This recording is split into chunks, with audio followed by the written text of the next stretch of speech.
চরমোনার ময়দান ছিলেন আপনারা? ওখানে একজন আল্লাহর ওলি ছিলেন, মরহুম ফজলুল করিম রহমতুল্লাহ আলাইহি। নাম শুনছেন? পুলিশ অ্যারেস্ট করতে পুলিশকে পাঠাই, পুলিশ যাইতে রাজি হয় না। পুলিশ বলে আমরা যাইতে পারবো না। অবশেষে বন্ধু উপায় না পাইয়া বিডিআর পাঠাইছে। যারা আল্লাহর উপরে ইস্তেকামতের সাথে থাকে এবং আল্লাহ পাককে বিশ্বাস কইরা ইস্তেকামতের সাথে থাকে, আল্লাহ পাক ওয়াদা করছেন বান্দারে আমি আল্লাহ পাক ফেরেশতা দিয়া তোমাদের হেফাজত করব। ফজলুল করিমের সামনে যখন গিয়া হাজির হয়ে গেছে, হুজুর আপনাকে অ্যারেস্ট করার জন্য আসছি। মরহুম ফজলুল করিম বলেন আমাকে অ্যারেস্ট করতে আসছো, তোমাদের কাছে কি ওয়ারেন্ট নামাসের কাগজটা আসেনি?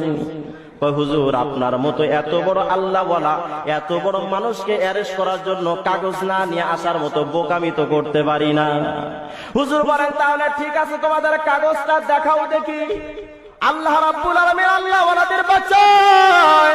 আল্লাহওয়ালাদের বাঁচায় কে? জোরে বলেন কে বাঁচায়? আর জোরে বলেন কে? আল্লাহ পাক ওয়াদা দিয়া রাখছে ফজলুল করিম রে, আমার উপরে তো আল্লাহর বিশ্বাস কইরা ইস্তেকামতের সাথে আছো।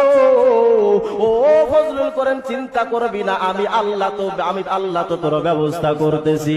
যখন বিডিআর গিয়া পকেট থেকে বাবা যখন ওয়ারেন্ট নামাসে কাগজটা বের করে দিছে, ওই বিডিআররা বলেন আমরা কাগজটা বের করে দেখি, কাগজে কিচ্ছু লেখা নাই, পুরো কাগজটা সাদা হয়ে গেছে।